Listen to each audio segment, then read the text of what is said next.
he has visited Hathras. He's also visiting the hospital and meeting the injured. एक दुखद और दर्दनाक घटना अपराह्न में घटित हुई।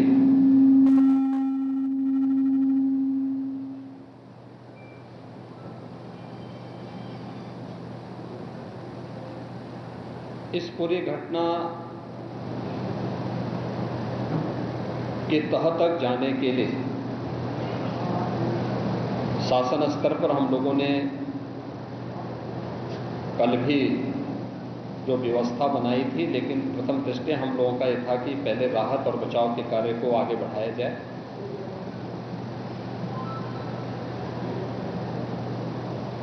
इस पूरी जो अभी हादसा है, इस हादसे में 121 श्रद्धालुओं की मृत्यु हुई, जो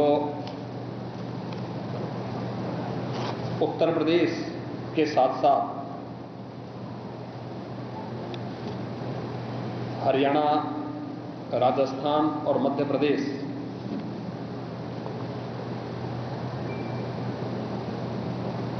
से भी जुड़े हुए थे। उत्तर प्रदेश में हाथरस, बदायूं, कासगंज, अलीगढ़, एटा, ललितपुर, शाहजहांपुर, आगरा, फिरोजाबाद, गौतम बुद्ध नगर, मथुरा, औरैया, बुलंदशहर, पीलीभीत, संभल और लखीमपुर खीरी, इन 16 जनपदों के भी कुछ श्रद्धालु जन थे जो इस हादसे के शिकार हुए हैं।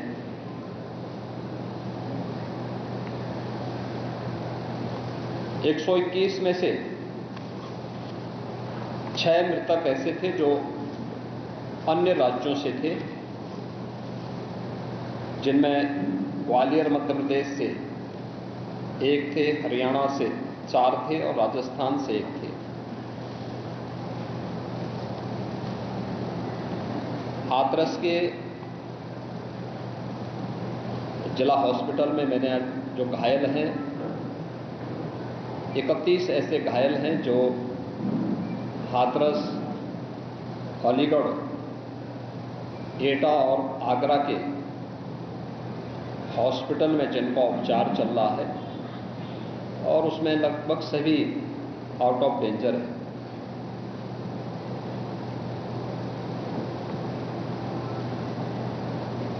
हादसे के बारे में जो वहाँ के चश्मदीद हैं, जो इस घटना के शिकार हुए थे, गंभीर रूप से घायल हो गए थे, उनमें से ज़्यादातर जो लोग हैं जिनसे आज मैंने बातचीत भी किया है,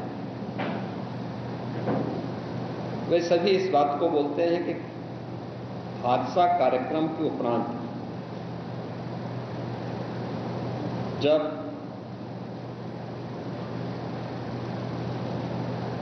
इस कार्यक्रम में जो सज्जन वहां पर अपना उपदेश देने के लिए आए थे, उनका कार्यक्रम या उनकी कथा संपन्न हुई, तो कथावाचक के मंच से उतरने के बाद जीटी रोड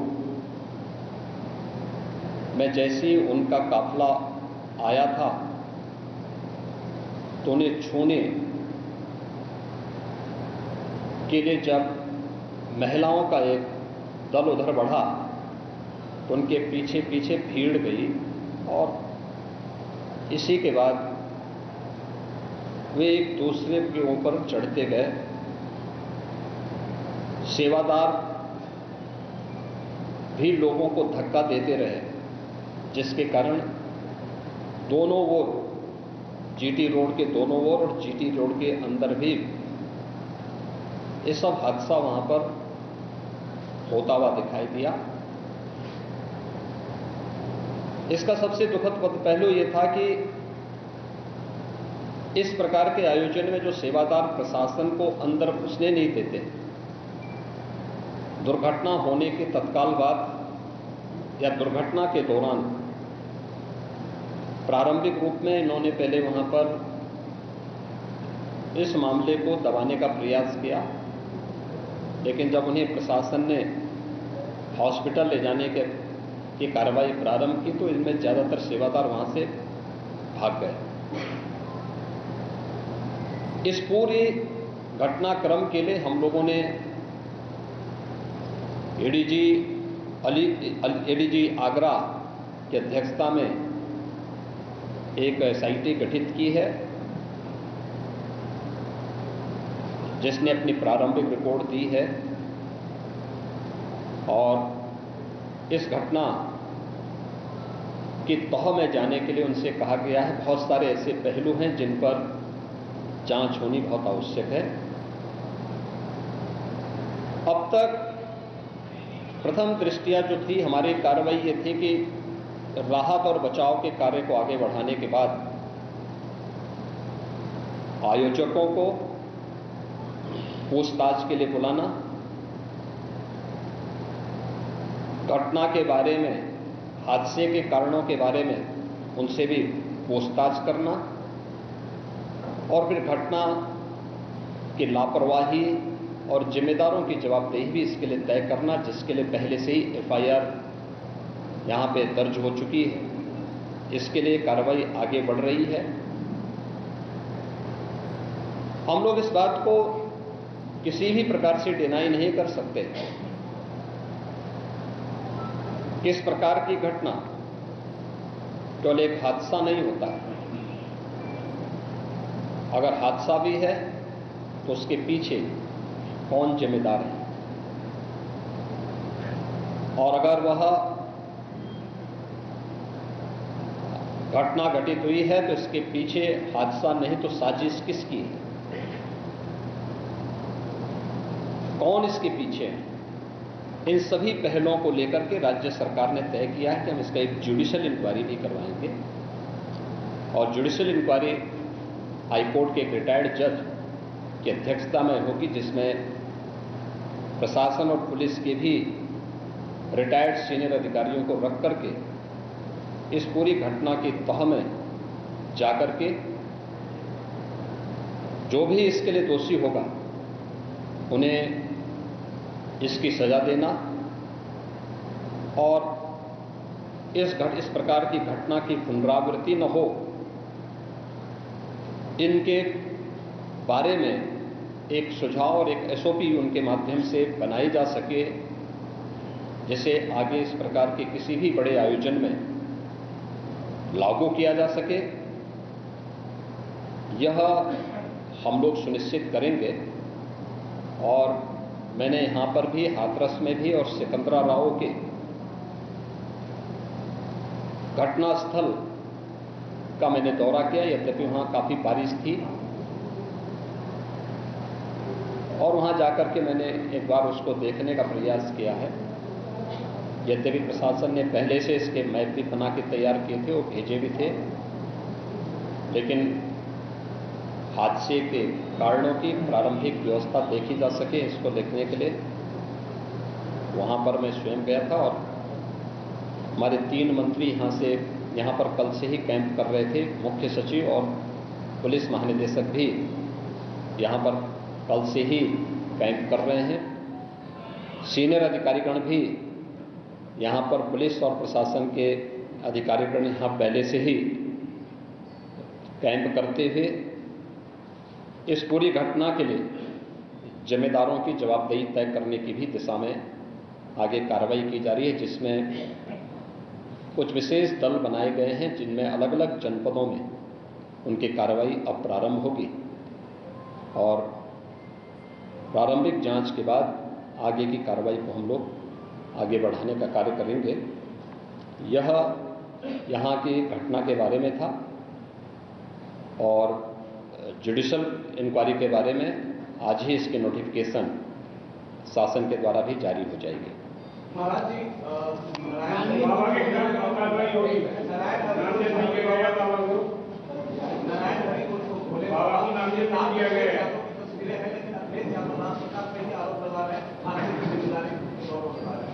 देखिए, कुछ लोगों की एक प्रवृत्ति होती है कि इस प्रकार के दुखद और दर्दनाक घटनाओं में भी वे राजनीति ढूंढते हैं। और ऐसे लोगों की एक फितरत है कि चोरी भी और सीना चोरी भी। यह हर व्यक्ति जानता है कि सज्जन के फोटो किसके साथ में है, उनके राजनीतिक संबंध किनके साथ जुड़े हुए हैं। तो स्वाभाविक रूप से आप लोगों ने इस बात को देखा होगा कि पिछले दिनों रैलियों के दौरान इस प्रकार की भगदड़ कहां मचती थी और कौन इसके पीछे थे। और मुझे लगता है उसकी तह में जाना आवश्यक है। जो लोग निर्दोष लोगों के जीवन के साथ खिलवाड़ करते हैं और उनकी जवाबदेही भी इसके साथ तय होगी।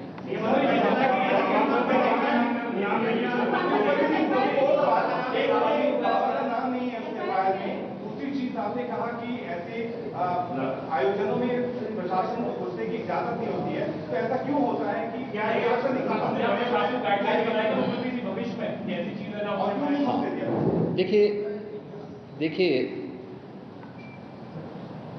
प्रशासन प्रथम दृष्टया ये मान के चलता है कि धार्मिक आयोजन है, उनके सेवादार इस प्रकार के आयोजनों की जिम्मेदारी अंदर से स्वयं निभाएंगे। और बड़े बड़े आयोजन होते हैं, ऐसा नहीं कि ना होते हो। सावधानीवश वहां पर फोर्स प्रशासन तैनात करता है, लेकिन आउटर रिंग में उनकी फोर्स होती है। अंदर अगर आप देखेंगे तो उनके स्वयंसेवक के सेवादार ही इस पूरे व्यवस्था का संचालन करते हैं, उनकी देखभाल करते हैं। और जहां पे भीड़ अनुशासित होती है, धार्मिक और आध्यात्मिक श्रद्धा भाव के साथ लोग जहां आते हैं वहां पर भीड़ अनुशासित भी रहती है। लेकिन जब वही कार्यक्रम निहित स्वार्थी तत्वों के हाथों का खिलौना बन जाता है तो वह अनुशासनहीनता का नजारा वहां पर भी देखने को मिलता है।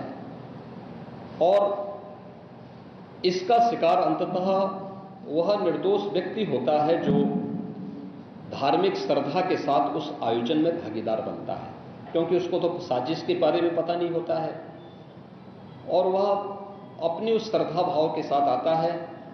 लेकिन साजिश करने वाले लोग अपनी साजिश करके फिर वहां से चुपचाप खिसकने का प्रयास भी करते हैं।